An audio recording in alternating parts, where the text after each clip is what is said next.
नमस्कार, मेरा नाम सचिन है और इंडियन रिएक्शन मेरे यूट्यूब चैनल पे मैं आपका हार्दिक स्वागत करता हूं। तो आज का जो मैं वीडियो रिएक्शन देने वाला हूं वो है एक पाकिस्तान का एक बंदा है जिसका जो यूट्यूब का जो चैनल का नाम है वो है कैटलिस्ट रिकॉर्ड्स, और वो बहुत ही बेहतरीन तरीके से लोगों के रिव्यू लेता है और बहुत ही समझदारी के साथ बातचीत, कोई एग्रेसिव और या फिर कुछ ऐसे अपने वीडियो में चटकारे लाने के लिए कोई भी आलतू फालतू बातें या सवाल जवाब कुछ भी नहीं करता। और लोग भी बड़े डिसेंट तरीके से उनको आंसर देते हैं, जो भी है हॉनेस्ट आंसर, चाहे वो लड़का हो लड़की हो, पढ़े लिखे हो या अनपढ़ हो, गरीब हो अमीर हो या फिर बूढ़े हो जवान हो, जो भी है। तो आज जो उनका एक वीडियो है वो है जो इंडिया में जो मेरे देश में जो वंदे भारत जो नए वंदे भारत ट्रेनें जो शुरू होने वाली है और उसमें से कुछ हो चुकी है, तो उसके बारे में उन्होंने पाकिस्तानी पब्लिक का ओपिनियन मांगा है, उनकी रिव्यू, उनके विचार वगैरह उन्होंने रिकॉर्ड किए हैं।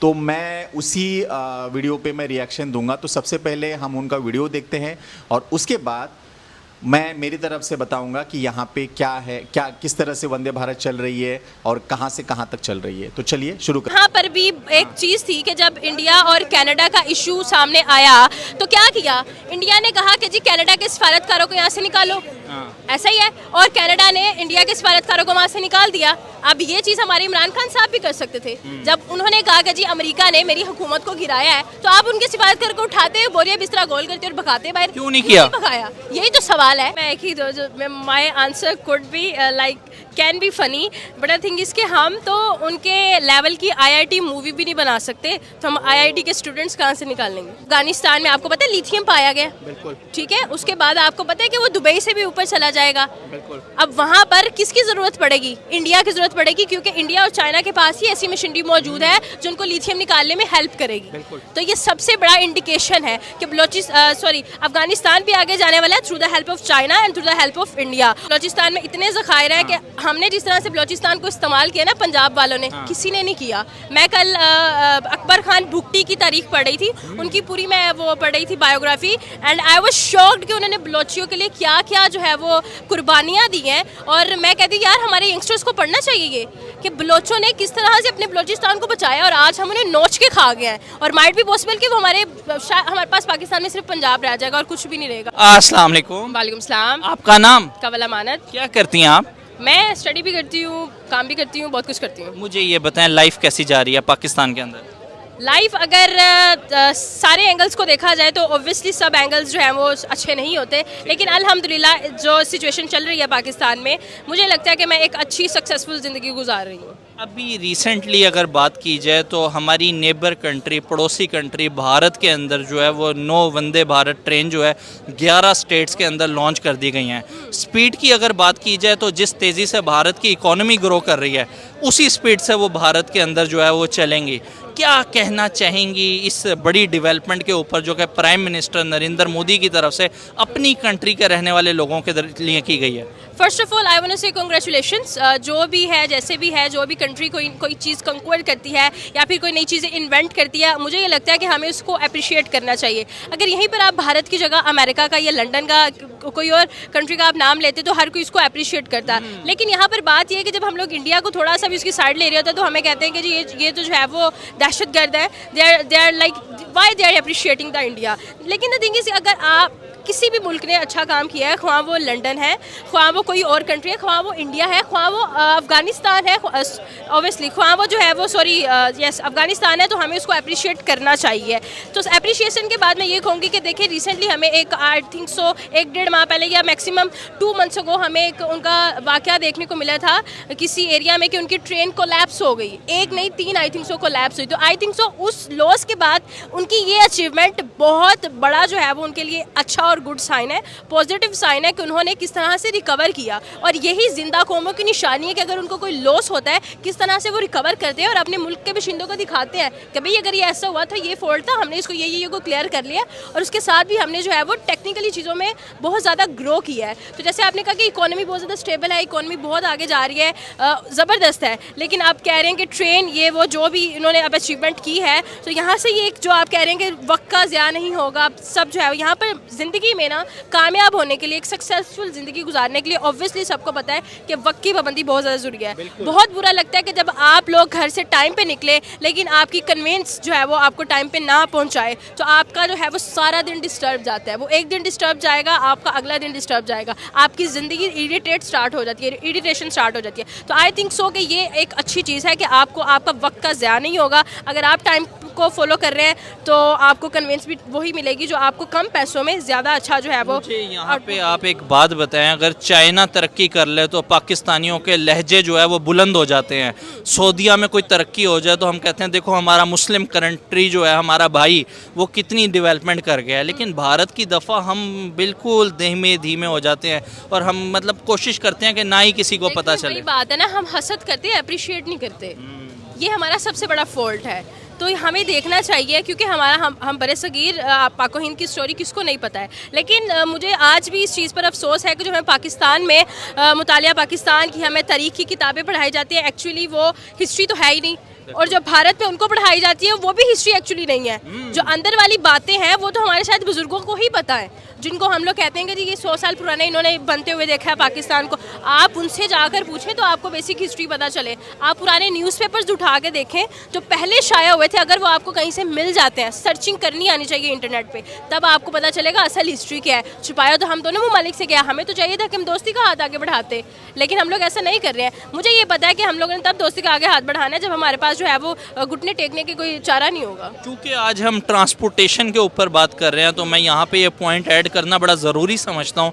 आईआईटी के वहाँ के स्टूडेंट्स हैं, उन्होंने हाइपर लूप फ्यूचरिस्टिक मतलब एक ऐसी मशीन बनाई है जो कि 1000 किलोमीटर का डिस्टेंस जो है वो 1 घंटे के अंदर तय करेगी।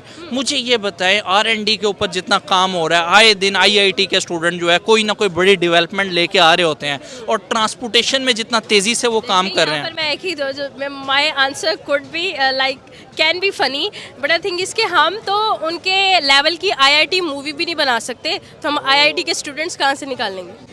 आपने यहाँ पे बड़ी इंपॉर्टेंट बात की है और मुझे ये बताएं कि जितना वो वक्त को कम कर रहे हैं, जापान 0% 1 रेट है कि आने वाले जो है ना दिनों में हम देख रहे हैं कि चाइना तो सुपर पावर बनेगा ही बनेगा। उसी के साथ साथ शायद इंडिया जो है वो चाइना को भी क्रॉस कर जाए और माइट भी पॉसिबल कि आगे आने वाले 30 से 35 सालों में हम इंडिया को सुपर पावर देखें। आपको लगता है कि चाइना सुपर पावर बनने जा रहा है? मुझे लगता है आप द फॉल ऑफ चाइना ज़रूर जाके सर्च करिएगा और उस पर डॉक्यूमेंट्री देखिएगा है। और जो इस वक्त जो सारी चीज़ें हो रही हैं, जिस तरह से चाइना हमारे पाकिस्तान पर काबिज हो रहा है, मुझे उसका भी सारा नॉलेज है। द थिंग इसके चाइना एक दफ़ा बनेगा, लेकिन उसके बाद जो इंडिया का आएगा और चाइना का जो फॉल आएगा वो फिर तारीख देखेगी। मेरा अभी लोग शायद आप संभाल के रख लीजिएगा। लेकिन G20 में अगर हम देखें जिस तरह दुनिया के बड़े बड़े लीडर्स भारत में गए हैं, अमेरिका के सदर 2 दफ़ा जो है मतलब तारीख में पहली दफ़ा होने जा रहा है कि अमेरिकी जो प्रेसिडेंट हैं जो बाइडन, वो 2 दफ़ा भारत विजिट करेंगे। 26 जनवरी को दोबारा भारत आ रहे हैं। तो आपको नहीं लगता कि हर कंट्री जिस तरह भारत के साथ ताल्लुकात मजबूत कर रही है? समझदार है ना, उन्हें पता है कि जी वो इस टाइम लड़ना सही राह जा रहे हैं, अच्छे रास्ते पर जा रहे हैं, उनके पास ज़खायर है, उनके पास सोर्सेज हैं। अगर हम आगे दोस्ती का हाथ बढ़ाते हैं, देखिए अगर हम लोग अपनी बात करें तो हमारी भी यही कोशिश होती है कि हम उस दोस्त से बनाएं जो बड़ा इखलाक का अच्छा है, जो गुड लुकिंग है। तो वो भी ये चीज़ें देख रहे हैं कि हम उस कंट्री के साथ अपने ताल्लुकात कायम करें जो अच्छी है, जिसके पास सोर्सेज ज़्यादा है, जो फ्यूचर में जाके उन्हें जो है वो अच्छी इन्वेस्टमेंट भी दे सकती है। तो बात ही ना करें आप, सऊदी अरब को हम क्या कहते हैं, हमारा भाई है। हमारा अफगानिस्तान की बात कर लीजिए, अफगानिस्तान में आपको पता है लिथियम पाया गया, बिल्कुल ठीक है। उसके बाद आपको पता है कि वो दुबई से भी ऊपर चला जाएगा। अब वहाँ पर किसकी ज़रूरत पड़ेगी? इंडिया की ज़रूरत पड़ेगी, क्योंकि इंडिया और चाइना के पास ही ऐसी मशीनरी मौजूद है जो उनको लिथियम निकालने में हेल्प करेगी। तो ये सबसे बड़ा इंडिकेशन है कि अफगानिस्तान भी आगे जाने वाला है through the help of China and through the help of India. और हम लोग फिर हाथ पे हाथ धर के बैठे हुए हैं। अगर हमारे पास ऐसी मशीनरी मौजूद होती, हम अफगानिस्तान की हेल्प करते और वही पैसा हमारे पाकिस्तान में आता, हम IMF का कर्जा उतारते और हम लोग जो है वो स्टेबल हो जाते। बट हमारे करप्ट जितनी माफिया है, करप्ट पॉलिटिशियंस है, वो ऐसा नहीं होने होने देंगे आपके कभी। मुंह से बलूचिस्तान का वर्ड निकला है। हम वैसे बलूचिस्तान पे आ जाते हैं, कोई बात नहीं। बलूचिस्तान में हम कहते हैं बड़े ज़खायर हैं। आपको बताती हूँ, बलूचिस्तान में इतने ज़खायर हैं कि हमने जिस तरह से बलूचिस्तान को इस्तेमाल किया ना पंजाब वालों ने, किसी ने नहीं किया। मैं कल अकबर खान भुट्टी की तारीख पढ़ रही थी, उनकी पूरी मैं वो पढ़ रही थी biography, and I was shocked कि उन्होंने बलोचियों के लिए क्या क्या जो है वो कुर्बानियाँ दी हैं। और मैं कहती यार हमारे यंगस्टर्स को पढ़ना चाहिए ये कि बलोचों ने किस तरह से अपने बलोचिस्तान को बचाया और आज हम उन्हें नोच के खा गए हैं। और माइट भी पॉसिबल कि वो हमारे पास पाकिस्तान में सिर्फ पंजाब रह जाएगा और कुछ भी नहीं रहेगा। हमारे खैबर पख्तूनख्वा के साथ कैसे ताल्लुकात है? कुछ भी नहीं है। बलोचियों के साथ कैसे ताल्लुकात है? कुछ भी नहीं है। अंदर वाली जो जंग है वो तो बल्तिस्तान में आजकल क्या हो रहा है वो नहीं बताएंगे आप? गिलगित बल्तिस्तान की तो बात ही करनी, वहाँ पे तो इतने सीवियर हालात है कि मुझे लगता है कि शायद मैं बात करूँगी तो कुछ गलत ही ना मजीद कह दूँ मैं। चले मुझे लास्ट पे अब ये बताएं, मौजूदा करंट टाइम में कितना ज़रूरी समझती हैं आप कि अगर भारत वाकई आने वाले टाइम में सुपर पावर बनने जा रहा है तो पाकिस्तान को कितना ज़रूरी है कि उसके साथ अपने ताल्लुकात को बेहतर बनाए? अपने सुपर पावर बने ना बने वो तो बात की बात है, डिक्लेरेशन उसको मिले ना मिले, हमें अभी से हाथ में ला लेना चाहिए। और हमें ये आई थिंक सो इसका इनिशिएटिव क्रिकेट से ही लेना चाहिए, क्योंकि इस वक्त वर्ल्ड कप जो है की आमद है, तो हमें जो है वो क्रिकेट में उनके साथ अच्छा हाथ बढ़ाना चाहिए। और with the passage of time उनके साथ अपनी हर फील्ड में जो है वो अपनी बॉन्डिंग को स्ट्रॉन्ग करना चाहिए। वक्त के साथ साथ आज हम हाथ बढ़ाएंगे तो 15 से 20 साल बाद हमारी उनके साथ बॉन्डिंग स्ट्रॉन्ग होगी, एक दिन का काम नहीं है। बहुत से लोग कहते हैं कि भारत जो है उस तरीके से पाकिस्तान को रिस्पॉन्ड नहीं करता, लेकिन कोई ये नहीं बताता कि हमारे ex prime minister Imran Khan साहब ने ट्रेड बंद की। जो एक होता है ना जिसको नज़र आ रहा होता है कि मुझे यहाँ से फ़ायदा होगा, ठीक है, या फिर अगर मुझे फ़ायदा नहीं है तो इनसे नुकसान भी नहीं है, तो वो आपसे दोस्ती करेगा। आप यहाँ पर खुद देखें कि आप में क्या जो है वो ऐसी चीज़ है। देखिए पहली बात तो ये कि अगर आप दोस्ती उनसे नहीं करना चाहते ना करें, खुद को इस काबिल बना ले कि वो सारी दुनिया इंडिया को छोड़कर हमसे दोस्ती करना चाहे। खुद को हमने किया ना ये इंडिया कनाडा का जब इशू बना खालिस्तान का, तो पूरी दुनिया ने ये कहा कि हम इसको देख रहे हैं मैटर को। पाकिस्तान ने कहा भारत का मकरू चेहरा में नजर आ गया। यहाँ पर भी एक चीज़ थी कि जब इंडिया और कनाडा का इशू सामने आया तो क्या किया, इंडिया ने कहा कि जी कनाडा के सफारतकारों को यहाँ से निकालो, ऐसा ही है, और कनाडा ने इंडिया के सफारतकारों को वहाँ से निकाल दिया। अब ये चीज़ हमारे इमरान खान साहब भी कर सकते थे। जब उन्होंने कहा कि जी अमेरिका ने मेरी हुकूमत को गिराया है, तो आप उनके सफारतकार को उठाते बोरिया बिस्तरा गोल करते और भगाते बाहर। क्यों नहीं किया? भगाया, यही तो सवाल है, क्यों नहीं भगाया? This is a question. कोई लास्ट मैसेज देना चाहेंगे? लास्ट मैसेज ये है कि हम सबको ठीक होना पड़ेगा। हमारी जो इस वक्त गुर्बत की शरह है वो ऐसे कम नहीं होनी है। हमारे 10 बंदे जो है वो खाने वाले और एक कमाने वाला है। 10 कमाना शुरू करते कोई बंदा गरीब नहीं रहेगा। बहुत बहुत बहुत शुक्रिया आपका। मतलब आपने भी देखा, मैंने भी देखा कि किस तरह से पाकिस्तान की जो यूथ है, मोस्टली जो पॉजिटिव विचार रखने वाली जो यूथ है, वो किस तरह से ये बताने की कोशिश कर रही है कि पुराने गिले शिकवे ख़त्म करना चाहिए। हमेशा अपने जो जिनको आप नफ़रत करते हो या आप जिसको पसंद नहीं करते हो, उनमें ऑलवेज़ खामियां निकाल के हमेशा उनके ऊपर तोहमत मतलब ब्लेम वगैरह लगाने से कोई फ़ायदा नहीं है। उसमें नुकसान उनका ही होता है जो लोग सामने वाले को हमेशा नफ़रत की निगाहों से देखते हैं। तो ये चीज़ मुझे बड़ी अच्छी लगी। दूसरा ये है कि वंदे भारत जो ट्रेन है वो ऑल ओवर इंडिया में काफ़ी अच्छे से मतलब जहाँ पर भी वो लॉन्च करते हैं, जिस रूट पे भी, चाहे अभी मैं गोवा में रहता हूँ तो गोवा से मुंबई हो गई, या फिर मुंबई से हैदराबाद हो गया, मुंबई से और मतलब ऑल ओवर इंडिया में जहाँ जहाँ पे भी उन्होंने लॉन्च किया है तो सब जगह पे वो सुपर हिट हो चुकी है। Super hit in the sense सारे जगह पे 90 to 95%, कुछ जगह पे 110% के उतने मतलब परसेंटेज के हिसाब से पैसेंजर वो ट्रेनों में जा रहे हैं, उस ट्रेन से जा रहे हैं। और वंदे भारत एक्चुअली ट्रेन का शायद बहुत लोगों को पता नहीं है, ख़ास करके इंडिया के बाहर के लोगों को। तो उसमें ऐसा है कि एक तो उसको ऑटोमेटिक दरवाजे हैं जो सिर्फ स्टेशन पे ही खुलते हैं और स्टेशन पे ही बंद होते हैं, बाकी इन बिटवीन स्टेशन से लेके दूसरे स्टेशन तक वो दरवाजे नहीं खुलते हैं। तो उससे एक फ़ायदा ये है कि भिखारी वगैरह अगर कोई चढ़ जाता है तो वो उतर नहीं सकता है वहाँ से, मतलब उसको अगले स्टेशन तक आप ट्रेन में बैठना ही पड़ेगा।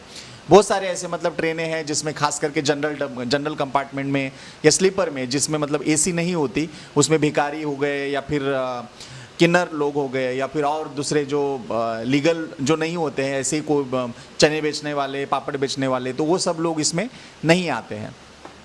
दूसरा बात यह है कि उसमें आपको एकदम कंफर्टेबल सीट दी है, बड़े से विंडो है जिसमें आप बाहर का नज़ारा देखते हुए एकदम हाई स्पीड में आप आराम से अपने डेस्टिनेशन पे पहुंच सकते हो।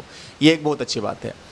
और उसमें और एक बहुत अच्छी और ख़ास बात है, वो ये है कि देखिए क्या होता है ना, कोई भी देश, मतलब कोई भी देश हो, खास करके वो वहाँ पे ही फैक्ट्रियाँ लगाना पसंद करता है जहाँ पे ऑलरेडी डेवलप्ड हो, मतलब पास में बड़ा वाला एयरपोर्ट हो, आजू बाजू में 5 स्टार होटल हो और पानी की दिक्कत ना हो, उसके बाद रेलवे हो। तो ऐसी जगह पे मोस्टली जो बड़ी बड़ी इंडस्ट्रीज़ है वो हमेशा वहाँ पे इन्वेस्ट करती है, क्योंकि उससे उन लोगों को ऐसा लगता है कि सारी चीज़ें बड़ी आसानी से हमको अवेलेबल हो जाएगी। लेकिन वंदे भारत जो है, वंदे भारत एक्चुअली एक ऐसी ट्रेन है जिसके जो कोच जो है, जो डिब्बे हैं, वो अभी महाराष्ट्र के एक मराठवाड़ा के एरिया में लातूर नाम का एक शहर है जहाँ से मैं बिलोंग करता हूँ ऑफ कोर्स। तो वहाँ पे अभी इसके जो कोच है वो बनने वाले हैं। तो लातूर जो है वो काफ़ी ड्राई एरिया था, अभी भी ड्राई एरिया है। वहाँ पे डैम में पानी वगैरह रहता है लेकिन कभी नहीं रहता है पानी की, मैक्सिमम टाइम पे गर्मियों में टाइम पे हमेशा मतलब वहाँ पे किल्लत होती रहती है। उसके बावजूद भी उन्होंने वहाँ पे वो फैक्ट्री खोली और वहाँ पे कितने सारे लोगों को काम मिला। और इस वजह से जो छोटे छोटे गांव या छोटे छोटे शहरों से जो बड़े शहरों में जो लोग चले जाते हैं काम की तलाश में, उन लोगों को वहीं पे काम मिला। तो ये एक बहुत अच्छी बात है। उस वजह से क्या होता है कि आप, जैसे एग्जांपल, आप अगर छोटे से गांव में रहते हो, छोटे से शहर में रहते हो, अगर आपको वहीं पे अगर काम मिलता है तो फिर उससे क्या है, आपको घर के भाड़े के ऊपर पैसे खर्च करने नहीं पड़ते, ज़्यादा टैक्स नहीं देना पड़ता, ज़्यादा दूसरे खर्चे नहीं होते हैं। और आपका अगर खेती वगैरह है तो खेती पे भी ध्यान दे सकते हो, अपने बच्चों की पढ़ाई पे ध्यान दे सकते हो और साथ में काम करके आप पैसे भी कमा सकते हो।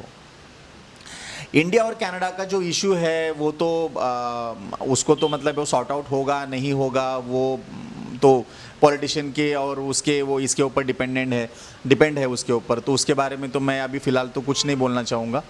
लेकिन बाकी रही बात ट्रेनों की, जो नॉर्मल जो ट्रेनें हैं, नॉर्मल इन द सेंस जैसे राजधानी एक्सप्रेस, मैं नॉर्मल इस वजह से कह रहा हूँ, हालांकि वो ट्रेन स्पीड सबसे ज़्यादा फास्ट पहुँचती है और राइट टाइम पे वो पहुँचने का उसका रिकॉर्ड है, और साथ में उसका टिकट थोड़ा सा ज़्यादा है। अगर आप कंपेयर करोगे तो ऑलमोस्ट फ्लाइट के टिकट के हिसाब से ही रहता है।